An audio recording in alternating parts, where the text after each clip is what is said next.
Senior traveler ka ba ngayong 2026? O may mahal ka sa buhay na 6 na po pataas na may planong bumiyahe? Bago ka mag-check-in online, bago mo isara ang maleta mo. May isang mahalagang tanong, sigurado ka ba na handa ang pasaporte mo sa mga patakaran ngayon? Hindi lang ito tungkol sa expiration date. Hindi lang ito tungkol sa visa, may mga detalye na tahimik lang. Pero sa airport, ang maliliit na detalye ang nagiging dahilan ng delay. Alam ko kung gaano kahalaga sa inyo ang maayos at tahimik na biyahe. Mas gusto ninyo ang malinaw na proseso. Ayaw ninyo ng dagdag gastos. Ayaw ninyo ng biglaang problema sa check-in or boarding gate. Sa video na ito, pag-uusapan natin ang 12 passport rules na hindi dapat baliwalain ngayong 2026. Ipapaliwanag ko ito ng malinaw. Dahan-dahan. Walang pananakot. Gusto ko, pagdating mo sa airport, kampante ka. Hindi nagugulat, hindi nagmamadali. Ako si Ate Clara, hindi ako opisyal na magsasabi ng batas. Isa lang akong mas batang kapamilya na gustong magpaalala. Parang anak, parang apo, parang kapitbahay na nag-aabot ng paalala bago ka umalis ng bahay. Kung may tanong ka, huwag kang mahihiya. Isulat mo sa comments. Dito, walang maling tanong. At kung gusto mo ng ganitong malinaw at mahinahong gabay para sa seniors, pindutin mo ang like at mag-subscribe ka na. Hindi lang yung simpleng pindot. Ibig sabihin noon, mas marami pa sa atin ang makakakita ng ganitong tulong. Kung handa ka na, simulan na natin ang unang mahalagang passport rule. 1. Pangalan sa ticket at pasaporte. Dapat eksaktong magkatugma. Ito ang unang detalye na madalas hindi napapansin. Kapag nag-book ka ng flight, inilalagay mo ang pangalan mo. Minsan mabilis lang ang pag-type. Minsan may tumutulong na anak. Minsan autofill ng computer.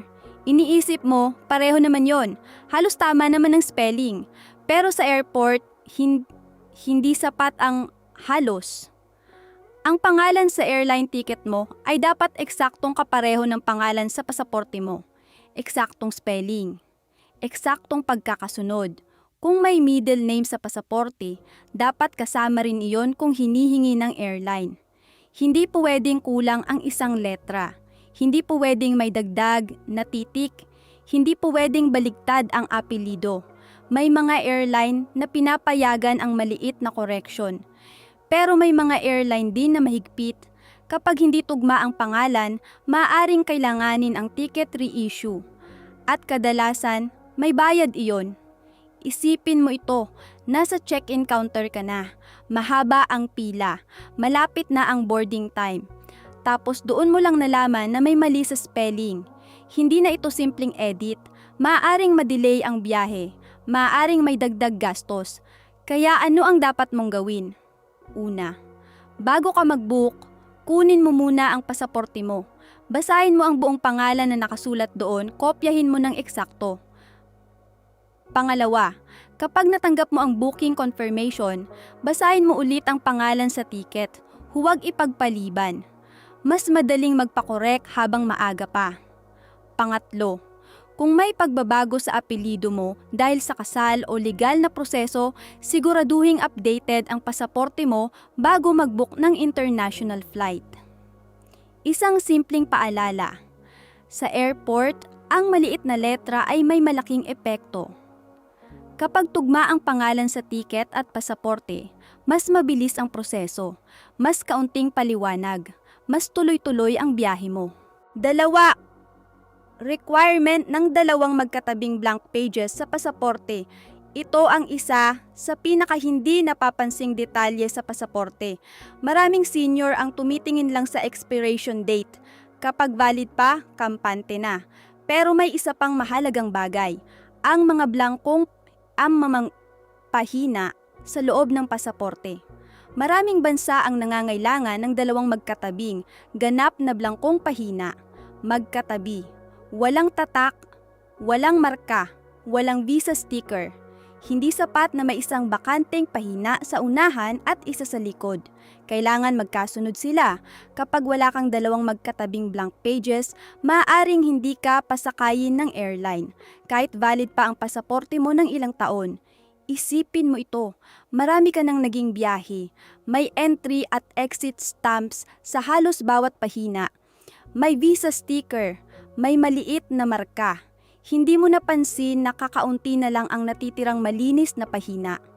Pagdating sa check-in counter, binubuklat ng agent ang pasaporte mo. Isa-isa nilang tinitingnan ang loob. Kapag kulang ang blank pages, doon pa lang maaaring tumigil ang proseso.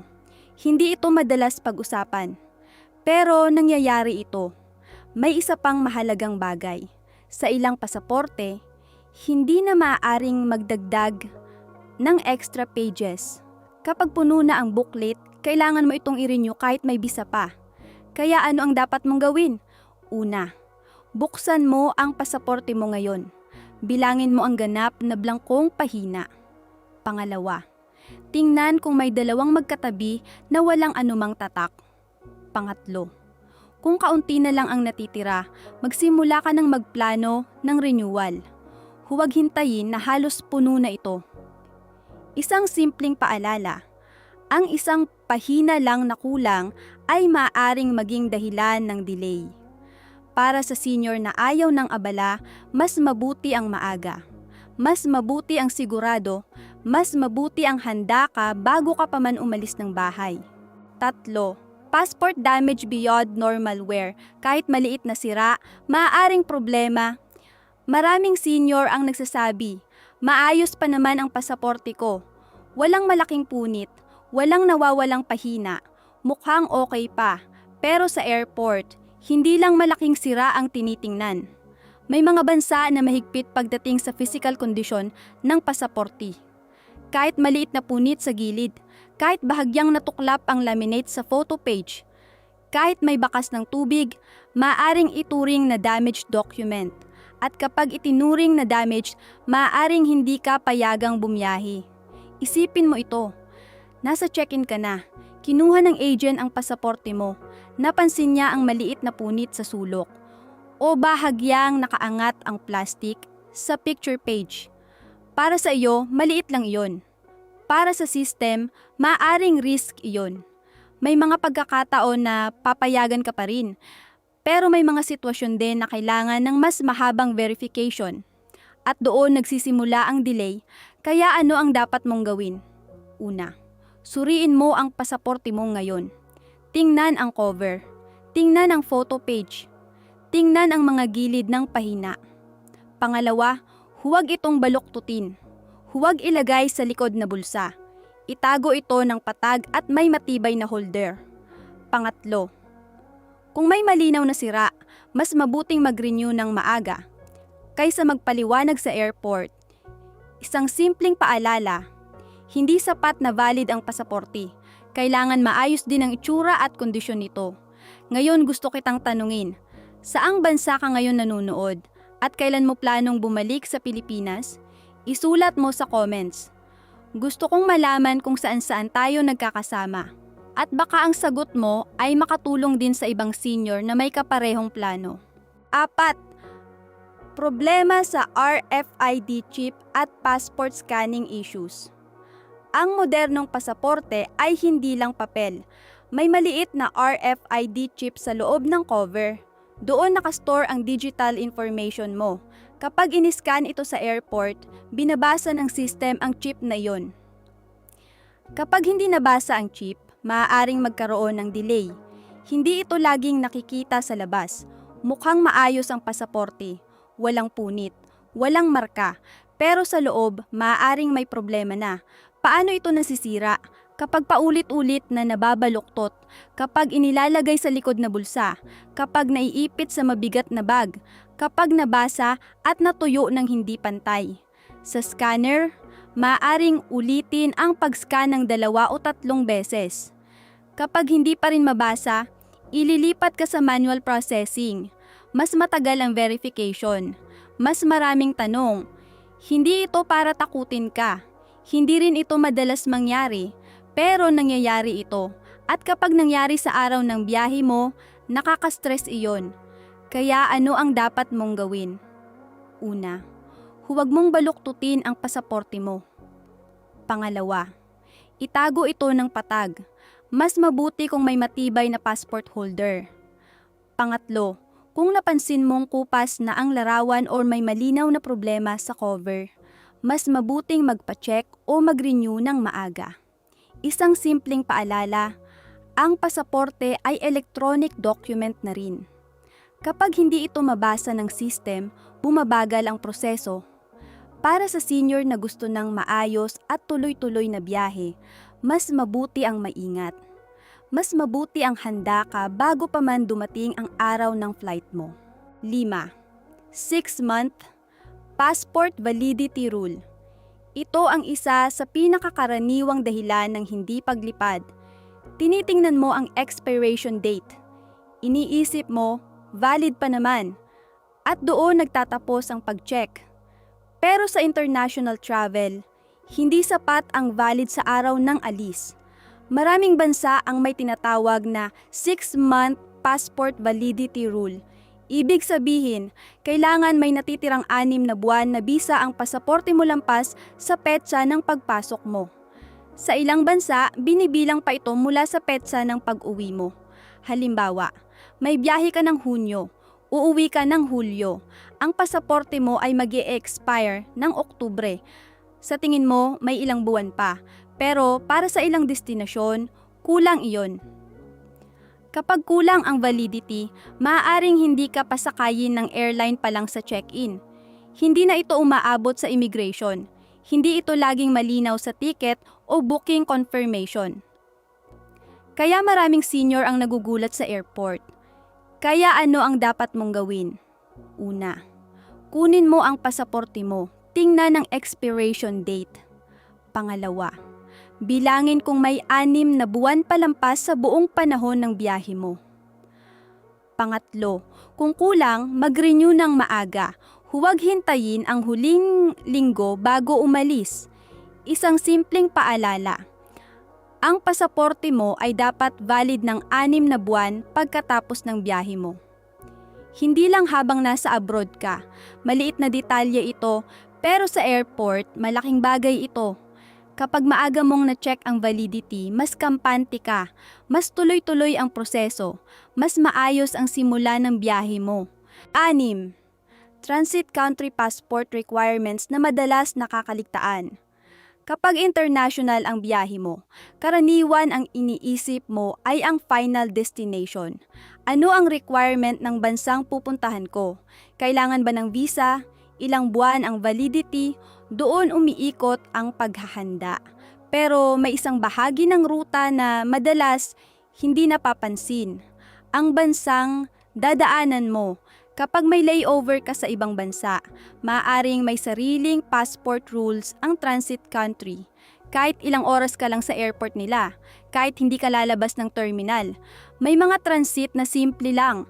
May mga transit na kailangan mong dumaan muli sa security.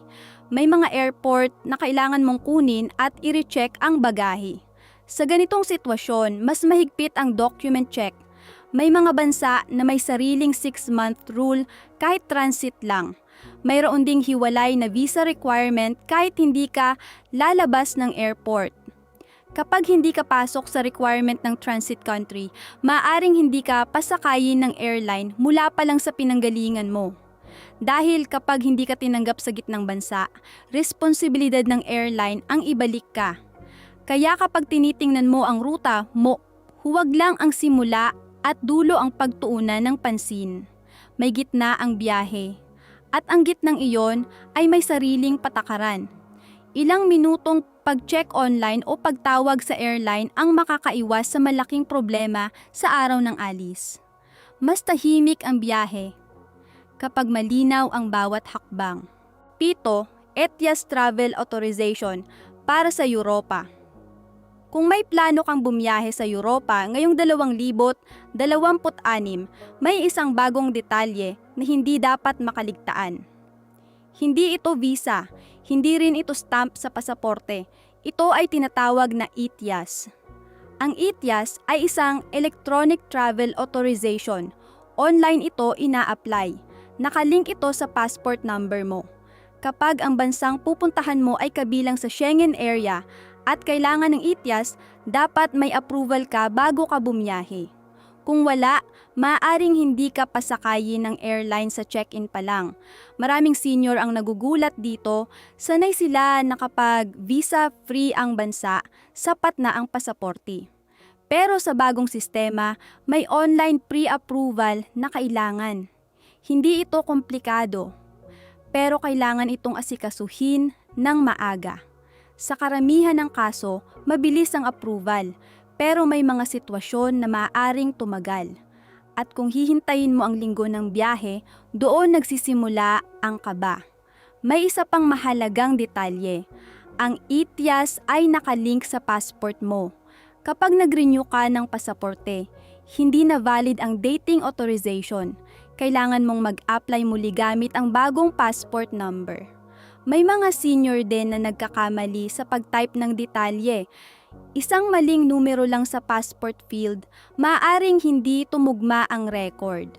Sa airport, hindi mo na maaayos iyon agad. Kaya kung Europa ang ruta mo, tiyakin mong malinaw ang requirement ng bansang pupuntahan mo. Basahin ang opisyal na impormasyon.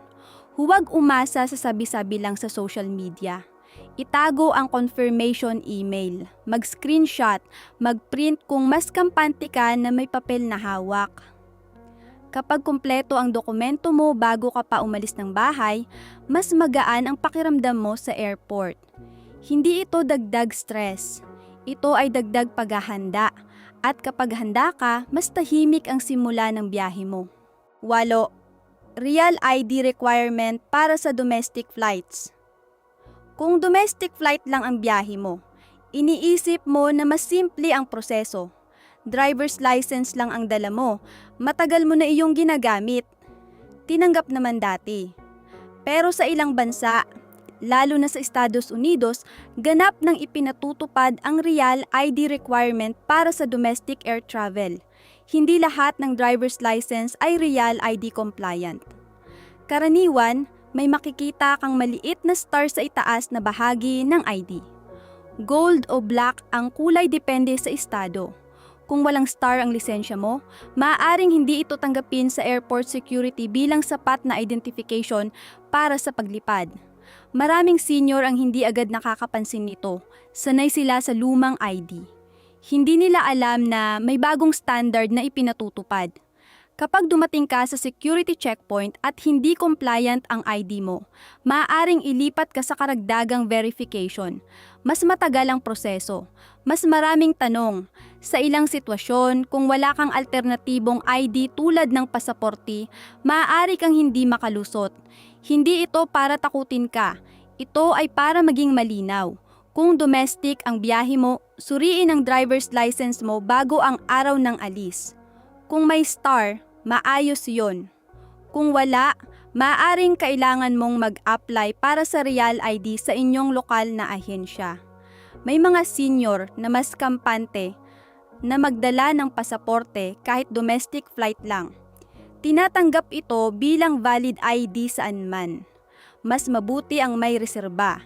Sa airport, ang pagkakaroon ng tamang identifikasyon ay unang hakbang sa maayos na proseso. Kapag malinaw ang ID mo, mas mabilis ang security check. Mas kaunting paliwanag. Mas diretso ang pagpunta mo sa boarding gate. Ang domestic flight ay dapat simple. Siguraduhin nating mananatiling simple ito hanggang sa araw ng biyahe mo. 9. Mga limitasyon ng digital ID sa airport. Sa panahon ngayon, marami ng bagay ang nasa cellphone natin. Boarding pass, hotel booking, travel insurance. Minsan, pati driver's license ay nasa digital wallet na. May mga airport na tumatanggap ng digital ID. May mga checkpoint na may scanner para dito, mabilis, moderno, maginhawa, pero may isang mahalagang detalye. Hindi ito pare-pareho sa lahat ng lugar. May airport na tumatanggap, may airport na hindi pa. May security lane na supported, may lane na hindi. Kapag umasa ka lamang sa digital ID at wala kang dalang pisikal na dokumento, maaaring magkaroon ng problema. Isipin mo ito, dumating ka sa security, ipinakita mo ang phone mo, biglang mahina ang signal o hindi mabasa ng scanner ang code o hindi supported ng checkpoint ang digital system. Kung wala kang pisikal na ID, magsisimula ang delay. Maaaring ilipat ka sa hiwalay na linya. Maaaring tawagin ang supervisor. Mas hahaba ang proseso. May isa pang bagay. Kapag nalobat ang phone mo, kapag naghang ang app, kapag nasira ang screen, hindi mo maipapakita ang digital ID mo. Hindi masama ang gumamit ng digital ID. Magandang karagdagan ito. Pero sa ngayon, hindi pa ito kapalit ng pisikal na ID sa lahat ng sitwasyon. Kung mas kampante ka sa hawak na dokumento, dalhin mo pa rin ang pisikal na ID mo. Ang teknolohiya ay tulong, pero ang backup ay seguridad. Sa airport, mas mabuti ang may plano B. Mas mabuti ang may reserba. Mas mabuti ang handa ka sa anumang sitwasyon. 10. Facial recognition boarding at photo matching system. Sa ilang modernong airport, may bagong sistema sa boarding gate. Hindi na palaging boarding pass lang ang tinitingnan. May kamera sa harap mo. Kukunan ka ng litrato. Ikinukumpara ito sa larawan sa iyong pasaporte o sa database ng airline. Ito ang tinatawag na facial recognition boarding. Para sa iba, mabilis lang ito. Tatayo ka sandali, titingin sa camera, tapos na. Pero may mga pagkakataon na hindi agad tugma ang larawan. Kapag malaki ang pagbabago sa itsura, kapag iba ang hairstyle, kapag may suot na salamin na hindi mo suot sa passport photo, kapag may takip ang ulo or mask, kapag hindi agad nagmatch ang larawan, maaaring ulitin ang pagkuha ng photo. Minsan, ililipat ka sa manual verification. Hindi ito automatikong problema. Bahagi ito ng security process. Ngunit kung hindi ka handa, maaari itong magdulot ng kaba. May mga senior na nagugulat kapag hindi agad sila pinapasok sa automated gate. Kung sakaling mangyari ito, manatiling kalmado. Susuriin lamang ng staff ang iyong dokumento. Karaniwan, mabilis din itong naayos. Kung may suot kang sombrero o salamin, maaaring hilingin. Naalisin ito sandali para sa malinaw na larawan. Ang layunin ng sistemang ito ay mapabilis ang boarding at mapanatili ang seguridad. Hindi ito para pahirapan ang pasahero. Ngunit dahil automated ang proseso, mas sensitibo ito sa detalye. Kapag alam mo na may ganitong sistema, mas kampante ka sa gate. Isang maikling pagtigil sa harap ng kamera. Isang malinaw na tingin. At tuloy ang biyahe. Kapag handa ka sa proseso, mas magaan ang bawat hakbang hanggang sa makaupo ka sa eroplano. 11. European Biometric Entry System.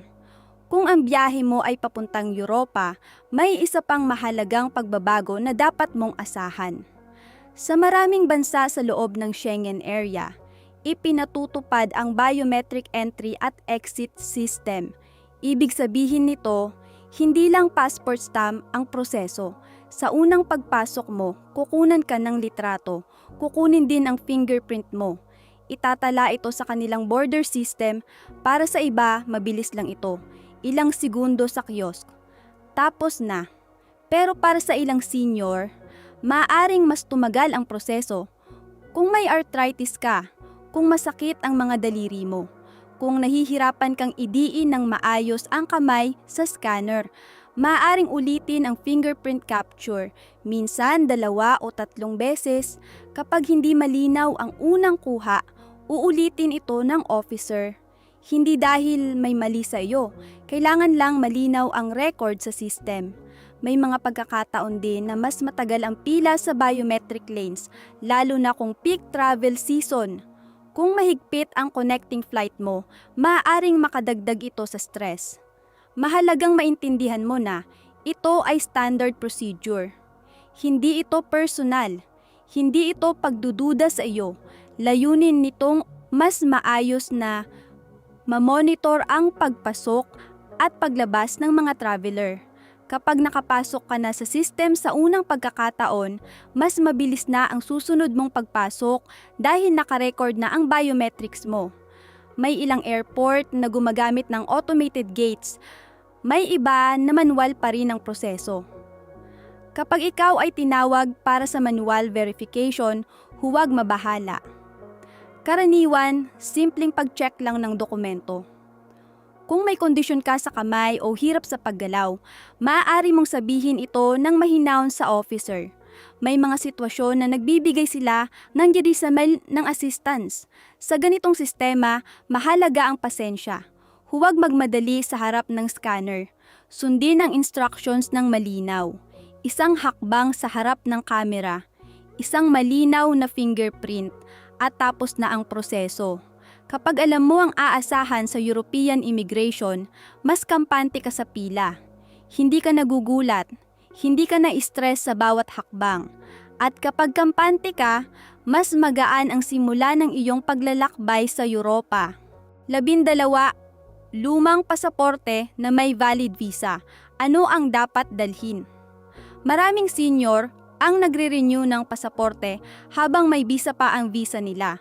Halimbawa, may US visa ka na 10 taon ang validity, pero nag-expire na ang pasaporte kung saan nakastamp ang visa.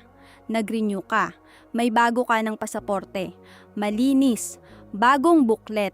Dito nagsisimula ang kalituhan. Valid pa ang visa mo, pero nasa lumang pasaporte ito. Tanong ng marami. Kailangan ko bang mag-apply ulit ng visa? Sa karamihan ng sitwasyon, hindi. Kung valid pa ang visa at hindi ito kinansela, maaari mo pa rin itong gamitin, pero may mahalagang detalye. Sa araw ng biyahe, kailangan mong dalhin ang 2 pasaporte, ang bago, at ang luma kung saan nakastamp ang visa. Sa check-in counter, hahanapin ng airline ang visa. Kung wala sa bagong pasaporte, tatanungin ka nila. Kung hindi mo dala ang luma, maaaring hindi ka pasakayin, kahit valid pa ang visa mo sa system. Sa immigration ng destinasyon, pareho rin ang proseso. Ipakikita mo ang bagong pasaporte para sa entry stamp at ang luma para sa visa verification. May isa pang dapat tandaan. Siguraduhin na hindi nasira ang pahina kung saan nakastamp ang visa. Kung punit o malabo ang detalye, maaaring magdulot ito ng delay. May ilang bansa na may partikular na patakaran. Kaya bago bumiyahe, mabuting i-check ang opisyal na website ng embahada o ng airline. Ang mahalagang tandaan ay ito. Ang visa ay maaaring valid pa. Pero kung hindi mo dala ang tamang dokumento, hihinto ang proseso. 2 pasaporte sa isang biyahe, isang luma, isang bago, maliit na detalye. Pero sa airport, ito ang pagkakaiba ng tuloy at hindi tuloy na paglipad. Kapag alam mo ito ng maaga, mas kampante ka sa counter, mas malinaw ang dokumento, mas tuloy ang biyahe. Bonus: Passport Validity Extension. Hindi lahat ng bansa ay tumatanggap. May ilang bansa na nagbibigay ng Passport Validity Extension.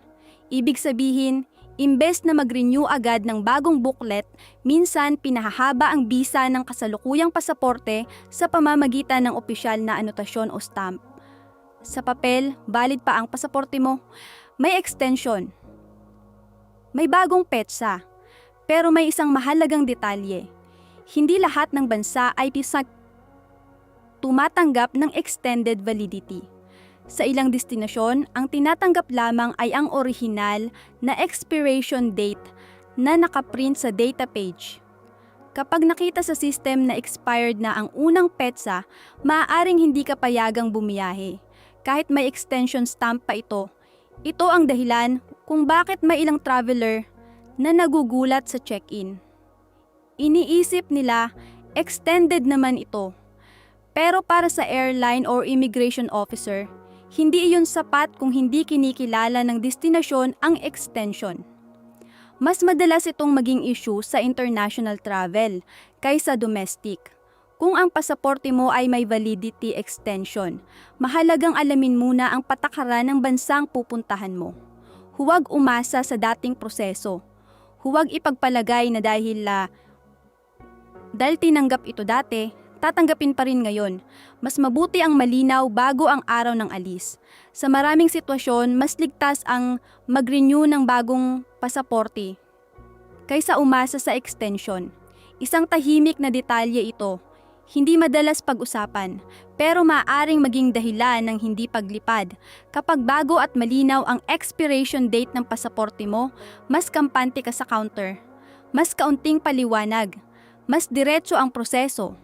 At sa biyahe, ang malinaw na dokumento ay nagbibigay ng tahimik na simula, huling paalala, bago ang susunod mong biyahe. Natapos natin ang 12 mahalagang passport rules ngayong 2026. Idinagdag pa natin ang isang bonus na madalas hindi na pag-uusapan. Hindi ito para takutin ka. Hindi ito para gawing komplikado ang paglalakbay mo. Ito ay para mas maging handa ka bago ka pa umalis ng bahay.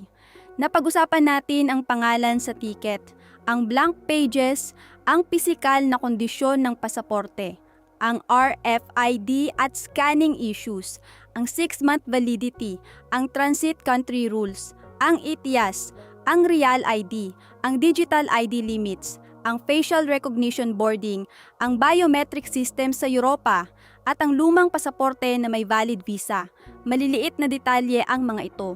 Pero sa airport, ang maliliit na detalye ang nagiging dahilan ng delay. Alam ko kung gaano kahalaga sa inyo ang tahimik na biyahe. Ayaw ninyo ng abala, ayaw ninyo ng dagdag gastos, gusto ninyo ng malinaw. Kaya nandito ako, hindi bilang opisyal, hindi bilang autoridad. Isa lang akong mas batang kapamilya na gustong magpaalala. Parang anak, parang apo, parang kapitbahay na nagsasabing, suriin mo muna bago ka umalis. Kung may natutunan ka ngayon, pindutin mo ang like. Hindi lang yun simpleng pindot. Ibig sabihin noon, mas marami pang senior ang makakakita ng ganitong gabay. Mag-subscribe ka na rin para sa susunod mong biyahe, may kasama ka ulit. At kung may mahal ka sa buhay na 60, pataas na may planong bumiyahe, i-share mo ito sa kanila. Baka isang paalala na lang ang makaiwas sa malaking problema. May tanong ka ba tungkol sa pasaporte mo? Isulat mo sa comments, babasa ako. Sasagot ako. Dito, hindi ka nag-iisa, kasama mo ako sa bawat biyahe.